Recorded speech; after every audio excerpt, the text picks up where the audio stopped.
We're in James chapter 5 and verse 12. James 5 and verse 12. Before I read, the first year Flint City was around, our first year in existence, I did not miss a single Sunday. I'd always pray, Lord, I'd feel myself getting sick on like a Saturday, and I'm like, Lord, I can get sick on Monday, but I can't be sick on Sunday. Because the church was brand new, and we just were so young, and we had a really shallow bench. We were worse than the Detroit Pistons as far as our bench width. Sorry. I thought that was funny. But when we say we're for the kingdom, we mean that we believe that God's on the move all over the place. That God is doing things outside of Flint City Church. We're not the only church in the city of Flint doing things for the glory of Jesus. And so we have lots of friends. We partner with churches and ministries. And one thing we've done as a church over the last few years is we have an elder training program where people who feel called to ministry, we try to equip them, because not everyone go to seminary, not everyone go to college. It costs a lot of money, and it's like far away and all that stuff. So we help some of our people who feel called. We begin equipping them for ministry. They learn to read the word, they learn to preach. And one thing I love doing is sitting underneath the teaching of some of our people who are raising up in ministry. You're going to hear some of his story. I don't want to take away all his glory. But this is our friend, Sean Murray. Come on up, Sean.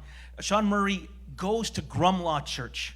And Grumlaw has been closed for a year. They closed down last March. And they're opening today.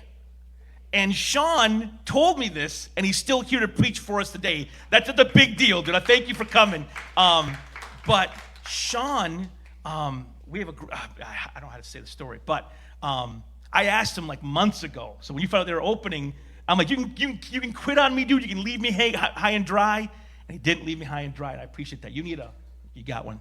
So, dude, 3 years ago, was your head on straight or no?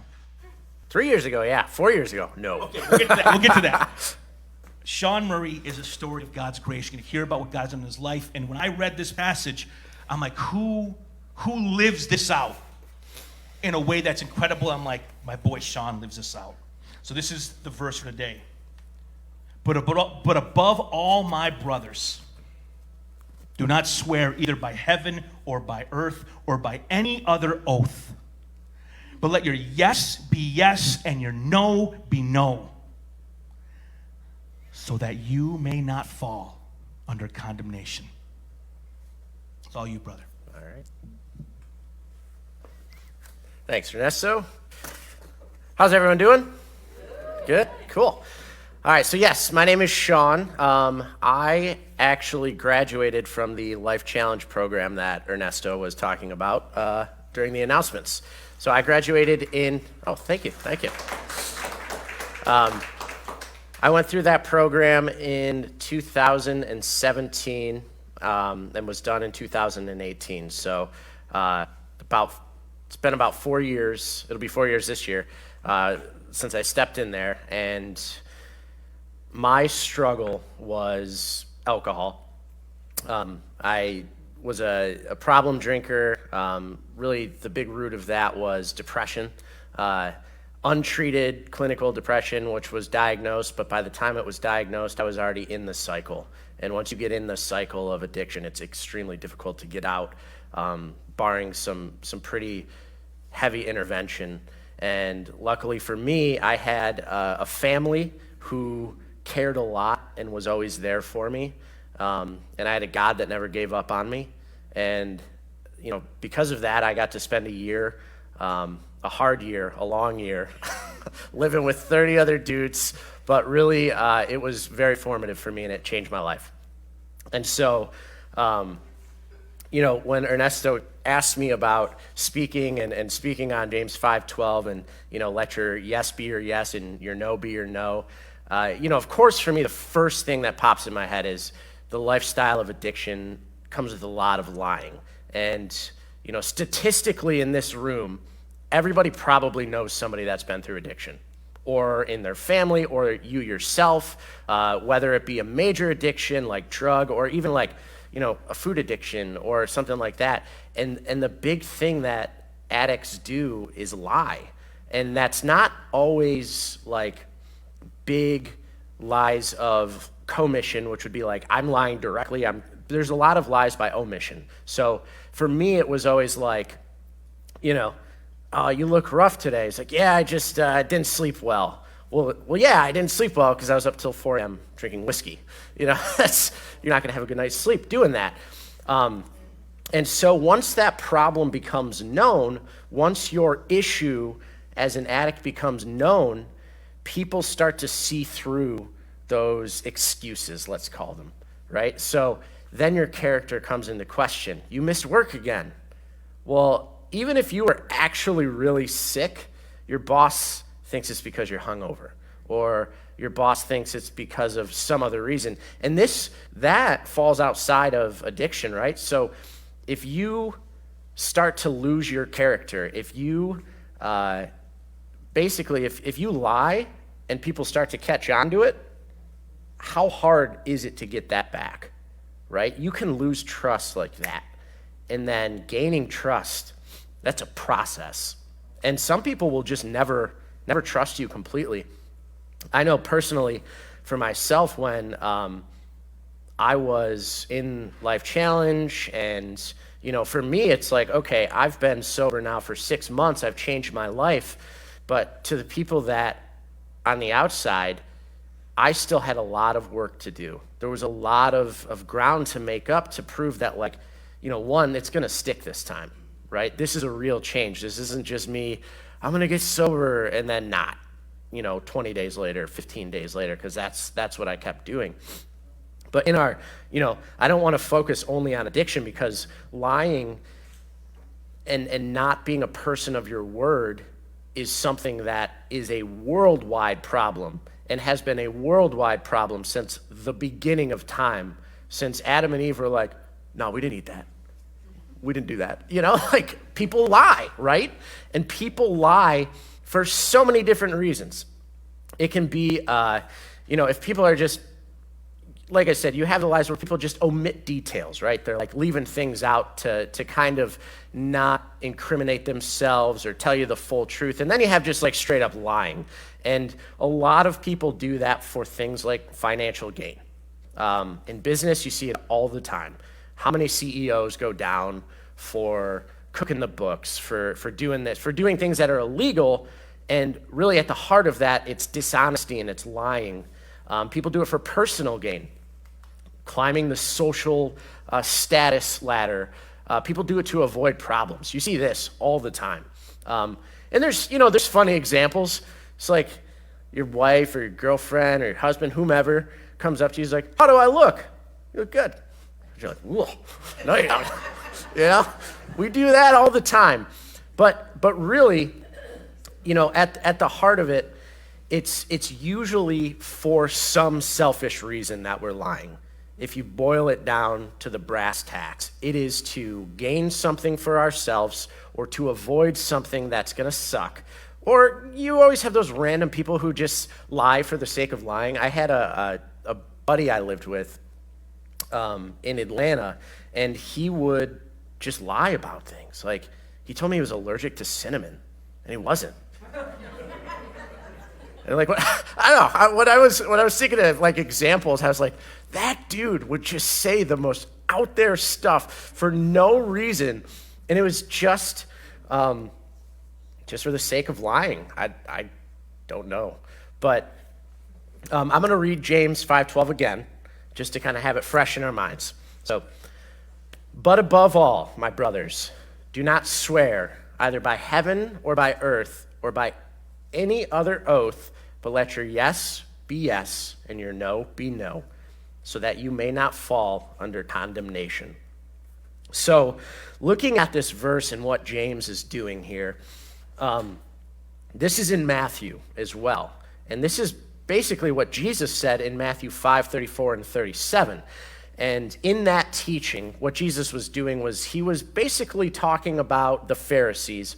And they used to do this thing where they would use various formulas to create different levels of oaths. Some were less binding than others. And so if you can bind yourself to an oath or a promise in varying degrees, that means that you can get yourself out of the lesser oaths. And you can use those big oaths to make a spectacle. And it's basically, you sound more pious and religious. And so all the while you're doing that, either way, you're being hypocritical. And we still do things like this today. Kids have codes, right? If I tell you something and you see me like this and I'm a kid, what do you assume I'm doing behind my back? Crossing my fingers, right? Which is funny, kind of scary that we tell these kids that this is okay. Or the ever-dreaded opposite day. Did you ever get this one when you were a kid? Like, oh, you're super cool. It's opposite day. That one always was brutal. Don't do that. I see kids in the audience. Don't do that. But as adults, when someone is trying to convince you of something and they want you to know that they're not lying, but they probably are, what do they say? I swear to God. Or I swear on blank's grave. I swear on my grandma's grave. I swear on my mom's grave. If they're Gen Z, they say no cap on God. I don't know what that means. I have no idea, but that's what they say. So it's kind of ironic, though, when you think about it, that when somebody has to convince you that they aren't lying by swearing an oath on God or on a dead relative, they are essentially doing the same thing that the Pharisees did thousands of years ago. So you always hear the good old days, people, their word used to mean something. Nah, never did. I think we have this nostalgic view that people used to be more honest, that people used to be a certain way, but they didn't. People have always sucked. People have always lied. Lying has been one of the first things that people did was learn how to lie and learn that you can get other things by telling somebody something that's false. And so I own a business in Flint, and Rootless Coffee. We do coffee. Yeah, it's great. But here's the thing is, for me, when I got sober and when I, basically found Christ, probably really for the first time in my life, my word became extremely important to me. Now, I always thought it was. I was never that liar, the blatant, tell you a lie thing. But I used to leave a lot of things out. And, so being in the business world, it's a very dog-eat-dog place because you have money involved, right? And luckily for me, I'm in coffee. So coffee's a cool community. Most people in the industry are very, very gracious, very willing to help, and it's awesome. It's a cool community. But on the other end of the spectrum, there's a lot of people that aren't. And working in coffee, you deal with people outside of coffee, and you deal with people that are just kind of shady. And so, I see this all the time. And when you bring money into any equation, people get weird, right? And so I was thinking about a good example for this. And if everybody's yes was their yes, we wouldn't need things like this. Here we go. Remedies. If a covered person breaches this agreement, the company or an aggrieved covered person may exercise available legal and equitable remedies against the defaulting member. If the company breaches this agreement, an aggrieved covered person may exercise I'm done. I can't believe I got through that much. So I just brought in my good friend Jono. He partnered in with the company, and we had to get a partnership agreement drafted up, right? 20 pages, and that was a short one, thousands of dollars. That was just the smallest little section from that agreement. And it's a 20-page agreement. It's all in legalese. And the thing was, if we were able to just say, hey, Jono, Sean, yeah, let's just do this ethically and honestly and shake each other's hand, that'd be great. I've been burned. He's been burned. He was in the music industry, so he's dealt with contracts. You have to cover yourself. We're both honest people, but we have to cover ourselves. That's what our culture says. Even in contracts, people find loopholes, right? Well, you didn't say specifically this, or this language wasn't concise enough, so I'm able to now basically screw you over. It's crazy. If we could just do business in an honest way, if we could just treat each other the way we're supposed to and be honest and let our yes be our yes and our no be our no, we wouldn't need all of this stuff. We wouldn't need to have 40-page contracts. We wouldn't need to constantly question our spouse. We wouldn't need to constantly question our kids, right? And just a side note, how bad would it have been if I told you, yes, I would do this, and then I dropped out? I was just thinking that. That would have been horrible. But really, that's a real thing. How unfortunate is it that when you're counting on somebody, right? You're like, they're going to be there. They're going to do this for me. They're going to be the person that I can count on, and then they let you down. It's tough because it puts you in a hard position. One, you have to scramble, and you have to make changes on the fly, figure out what you're going to do. And two, you just lose a little bit of faith in that person, maybe a lot, and that adds up. And the thing is, as Christians, we are called to more than that. We're called to be honest. Let your yes be your yes and your no be your no. The no be your no, that goes the other way. If you say no, stick to it. If you tell your kids, no, you're not doing that, and then you cave, they're going to chip away at that. And it's not that they're being malicious, they're kids. This is just what they do. And it goes, that's another big thing in addiction as well.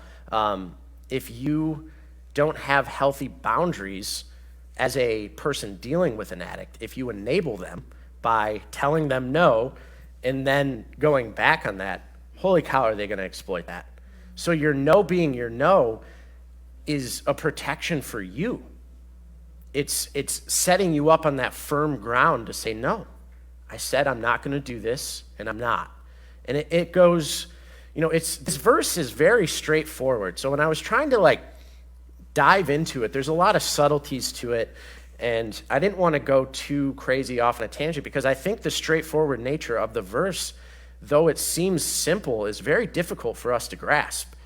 In theory, it's easy. In practice, it's very difficult. Because, there is the question of, I joked about it before, but yeah, if your wife is like, do I look good in this dress?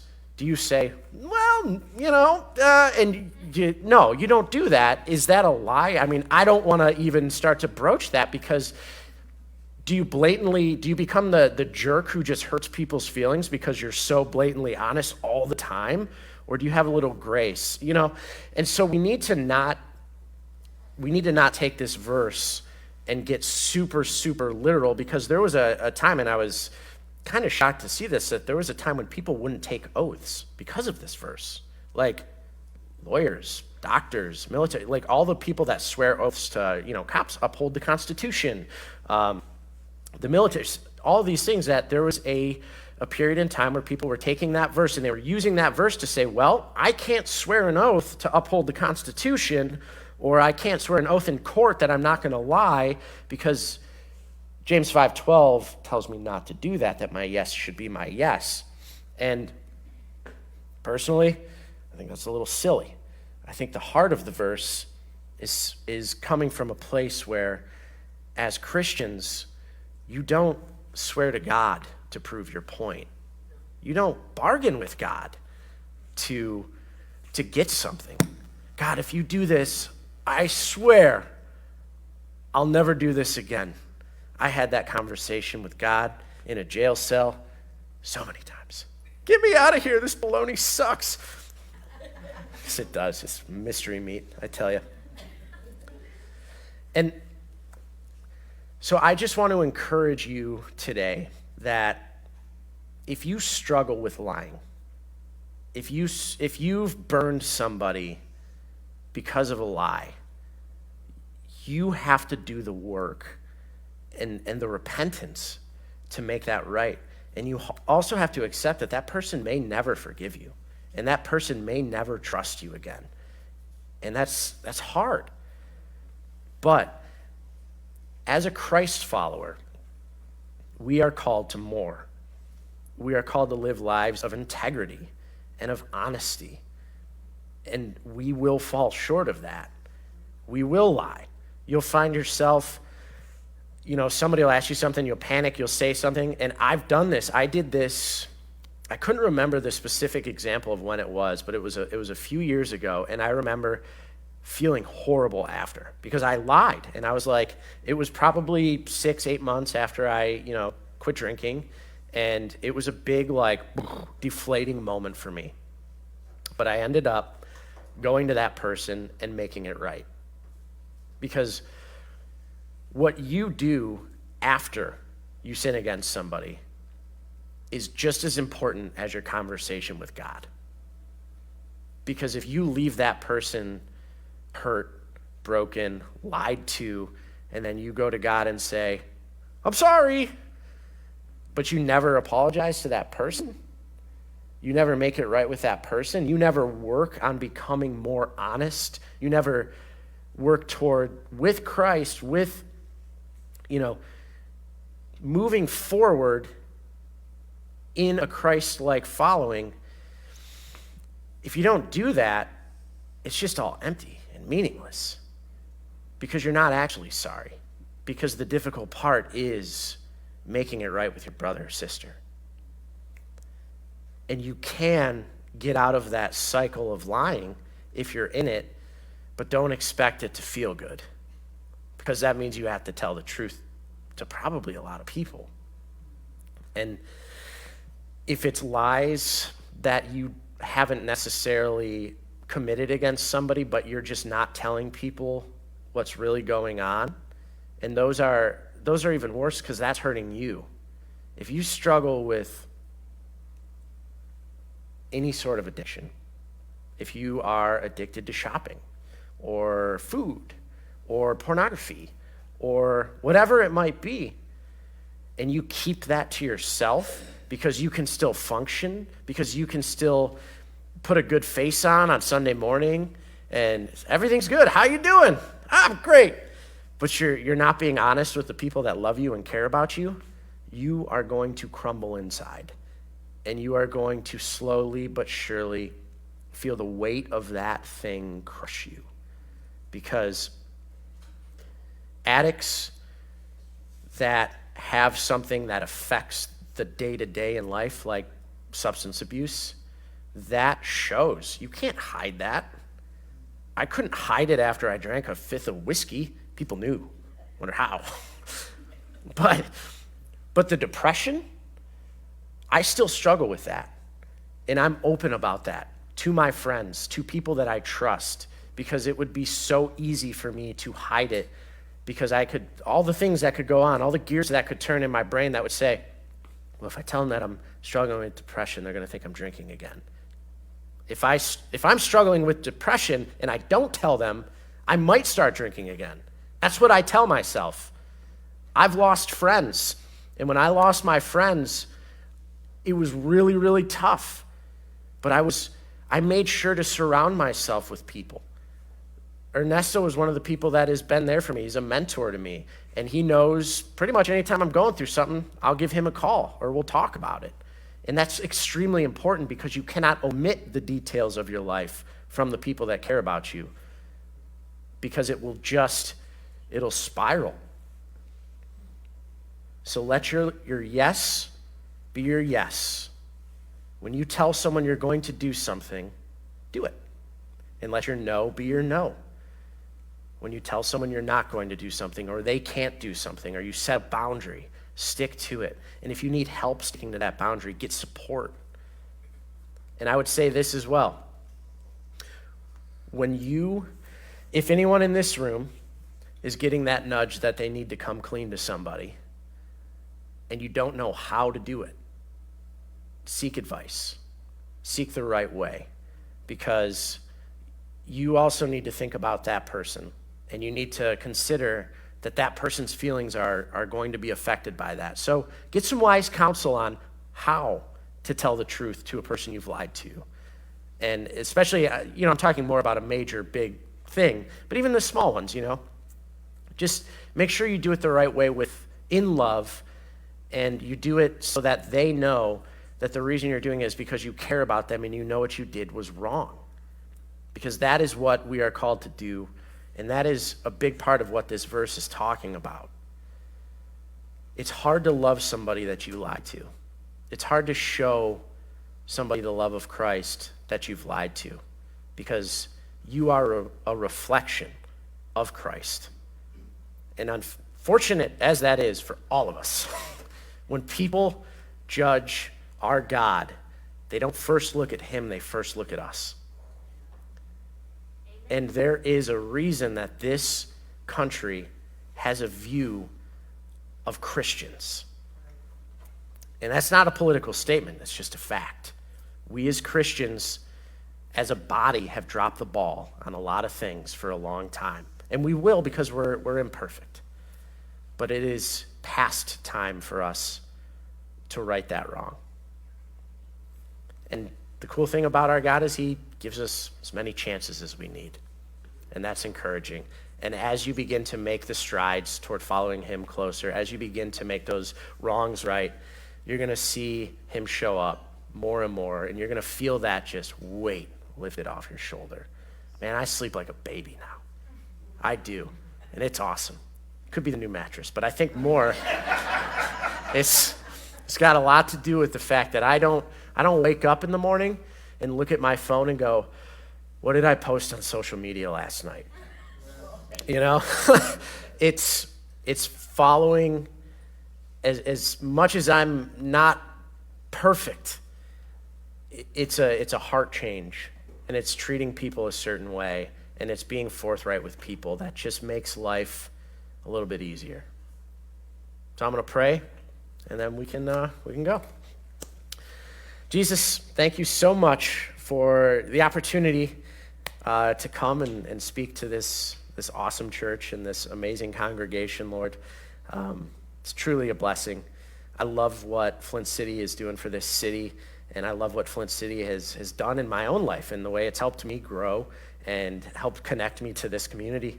God, and I just pray that anybody here who's struggling with what I talked about today, Lord, would seek you, would seek counsel, would make the changes necessary, Lord, in order just that you would look better, because that's what it's all about.